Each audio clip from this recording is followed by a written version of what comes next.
ayan po, andito po ako ngayon sa aming lumang sili. Yan. Pipitasin ko na po sana yung mga hinog, kaso pagtingin ko po, puro ho sira. Ayan po.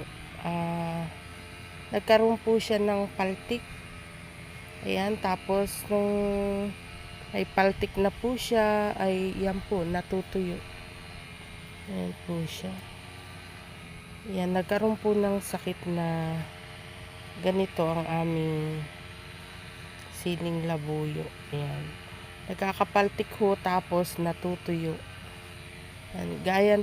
Gaya po nito. Ayan o. Paltik po siya, tapos unti-unti hong natutuyo. Ayan siya. Pipitas po sana ako, kaso wala po akong mapitas na matino. Puro po paltik. Ayan. Ito po oh. Berde pa lang ay may paltik na po. May sira na. Sayang, ang dami pa naman. Mahal pa man din po yung siling labuyo ngayon. Kaso wala naman po kaming mapitas. Ayan po oh. Berde po siya, pero may mga paltik na po siya oh. Ayan. Sayang po yung siling labuyo. Wala nang mapitas na matino.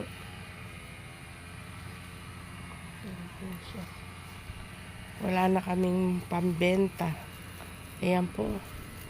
Puro po talaga paltik yan. Ayan. Kala po natin matino, pero hindi po. Ayan po, may paltik din.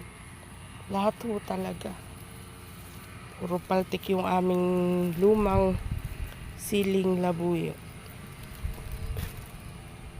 Wala po akong mapitas na matinok. Sayang. Mahal pa man din yung siling labuyo. Ayan. Ayan po siya. Ito po, ayan. Hilaw pa po yan, pero meron na rin pong paltik. Ayan o. Ayan po. Ayan yung mga paltik. Hilaw pa lang siya, nagkakapaltik na.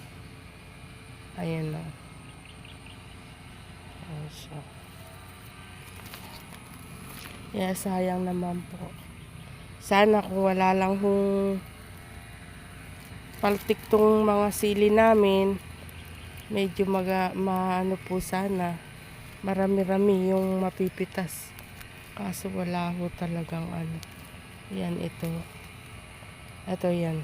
Ito po wala. Walang sira. Kaso madalang lang makakita ng walang sira. Dito nga po ako, pinipili ko po yung baka may makuha pa akong medyo matino. Sayang po. Pambenta na sana. Kaso ayan. Sabi nga nila, pera na, naging bato pa. Ayan. Oh. Kahit na di naman po kasi pwedeng meron ho sana yung mura. Ayan, wala pa pong ganong paltos yung mga mura. Kaso hindi naman po pwedeng pitasin yung mura. Hindi ho nabibili. Ang nabibili lang ho talaga yung mga hinog. Sayang po yung ano. Akala ko matino.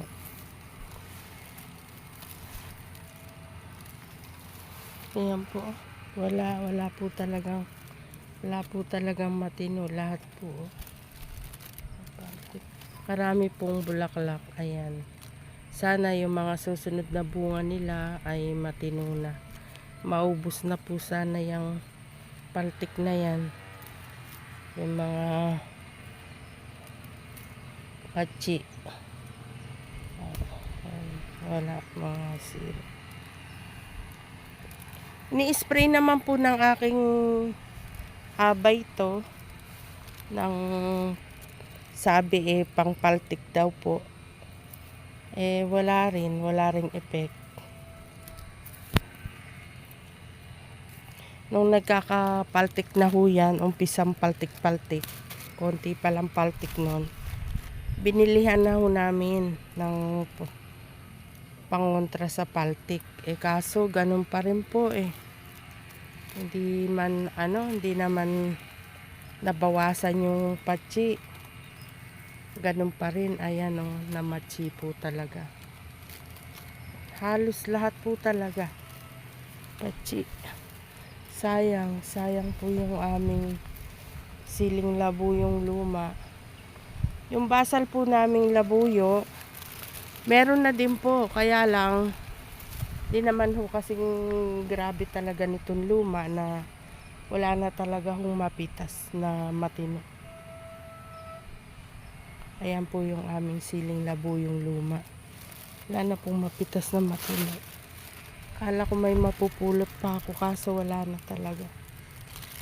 Puro paltik na po. Umalis na po ako sa may labuyo dahil wala naman po talaga akong mapipitas. Wala po akong mapipitas na matino.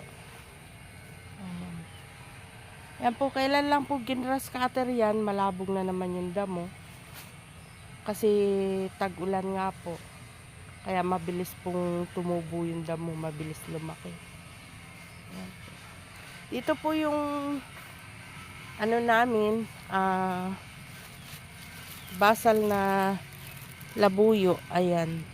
Kumukatabi po siya ng may sakit naming siling labuyo, yung luma. Nahawa po siya, ayan po. Ayan. May paltik na rin po yung kanyang bunga. Ayan. Ayan. Yan po yung bata Ayan po. May na rin yung mga bunga niya. Sayang yung aming siling labuyo. Yan, nagagrass cutter na po yung aking abay kaya may naririnig po tayong tunog ng grass cutter. Nagagrass cutter po siya. Dito po sa aming siling panigang. Yung aming siling panigang, ayan po, pingrass cutter na po yan. Yung aming siling panigang po, meron na rin pong madalang na paltik. Kaya yung aking abay nga po ay malungkot.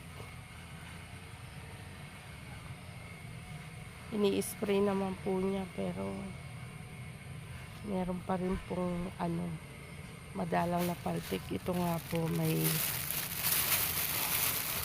pinitas ako kanina. Ayan po. Ayan po. Ganyan po yung paltik ng siling panigang. Sayang. Malaki pa man din. Ayan Sana wag dumami yung mga paltik. Sayang kasi. Pambenta na sana para may pambili ulit na pambili ulit ng mga nila, gamot nila. Ayan po, pang spray, gamot pang spray. Ayan po yung in-spray ay ginras cutter ng aking abay. Malinis na naman po ang pagitan ng sili at papaya. Ayan po. Inuna niya po muna yung tudling ng siling panigang. Tapos susunod niya po yan yung sa papaya naman. Kailan lang po niya nag-grass cutter yan. Kaya lang mabilis po talaga tumubo yung damo. Yan, napakagandang tingnan po pagka malinis yung gulay, halaman.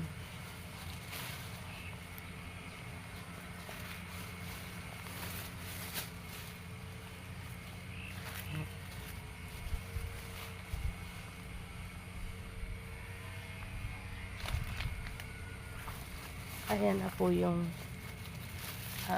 may bunga na sili. Ayan na po. Ayan na po yung mga bunga. Kaya sana wag naman sanang magkasakit ang aming sili. Ayan sa gawidon may paltik po yun. Hindi ko nga po alam kung ano po talaga yung gamot dyan sa mga paltik. Ayun yung isang bunga ng aming siling panigang. Ayun, no? May paltik po siya.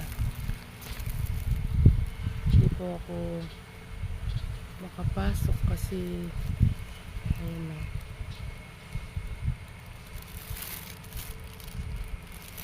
Galing po ako dun sa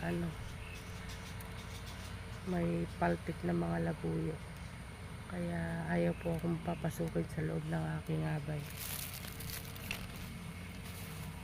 Ayan yung aming mga siling panigang.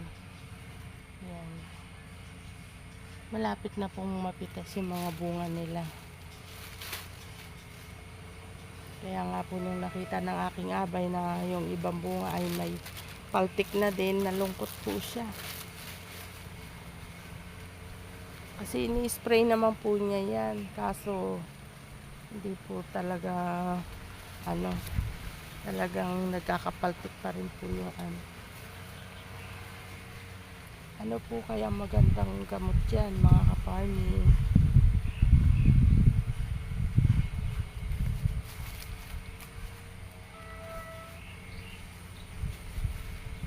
Sayang naman po yung mga sili namin. Kawawa naman yung aking abay. Sobrang pagod na, tapos ganyan pa yung nangyayari. Yung aanihin na lang namin tapos nagkakaganyan pa.